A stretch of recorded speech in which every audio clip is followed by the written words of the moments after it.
Lok Sabha protein സ്പീക്കറെ കണ്ട് കത്ത് നൽകി കൊടിക്കുന്നിൽ സുരേഷ് MP. നിങ്ങൾ പാർലമെന്റ് കീഴ്വഴക്കം തകർത്തുവെന്നാണ് കത്തിൽ പറയുന്നത്. അതുകൊണ്ട് പ്രോട്ടീൻ സ്പീക്കറെ സഹായിക്കുന്ന പാനലുമായി സഹകരിക്കില്ലെന്നും കൊടിക്കുന്നിൽ സുരേഷ്.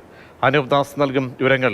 അനൂപ്, കീഴ്വഴക്കങ്ങളുടെയൊക്കെ തന്നെ ഒരു ലംഘനം എന്ന നിലയിൽ അർഹമായ പരിഗണന പോലും കിട്ടുന്നില്ല തുടക്കത്തിലെ എന്ന പരിഭവം പ്രതിപക്ഷം നന്നായി സഭയിൽ കൂടി ഉന്നയിക്കുകയാണോ?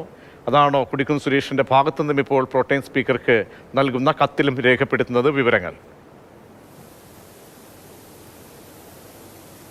അതെ, ഇന്ത്യ സഖ്യത്തിന്റെ പ്രതിഷേധം എന്ന നിലയിലാണ് കൊടിക്കുന്നിൽ സുരേഷ് തന്നെ പ്രോട്ടം സ്പീക്കറെ നേരിട്ട് കണ്ട് കത്ത് നൽകിയത്. ആ കത്തിൽ പറയുന്ന കാര്യം, നിങ്ങൾ ഈ സഭ ഇത്രയും കാലം പിന്തുടർന്നു വന്ന ഒരു കീഴ്വഴക്കത്തെ റദ്ദാക്കുകയാണ്, അതില്ലാതാക്കുകയാണ് ചെയ്യുന്നത്.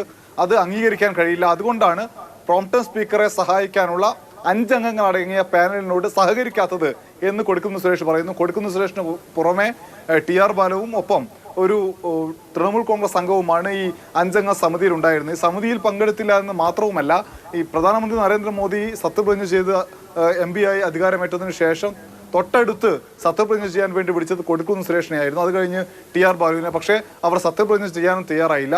നാളെ മറ്റ് പ്രതിപക്ഷ അംഗങ്ങൾ സത്യപ്രതിജ്ഞ ചെയ്യുമ്പോഴോ അതല്ലെങ്കിൽ ഇന്ന് വൈകിട്ട് കേരളത്തിലെ അംഗങ്ങൾ സത്യപ്രതിജ്ഞ ചെയ്യുന്ന കൂട്ടത്തിലോ കൊടിക്കുന്നിൽ സുരേഷും മറ്റാളുകളും സത്യപ്രതിജ്ഞ ചെയ്യും. അതായത് ശക്തമായ പ്രതിഷേധം രേഖപ്പെടുത്തുക എന്നതാണ് ഇന്ന് ഇന്ത്യ സഖ്യം ചെയ്തത്.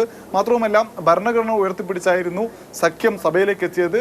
അതിനൊപ്പം തന്നെ ഈ അംഗങ്ങളെ പ്രോംടൈം സ്പീക്കറെ സഹായിക്കാനുള്ള ആളുകളുടെ പേര് വായിച്ചപ്പോഴും സഭയിൽ വലിയ പ്രതിഷേധം ഇന്ത്യ സഖ്യ അംഗങ്ങൾ ഉയർത്തുകയുണ്ടായി.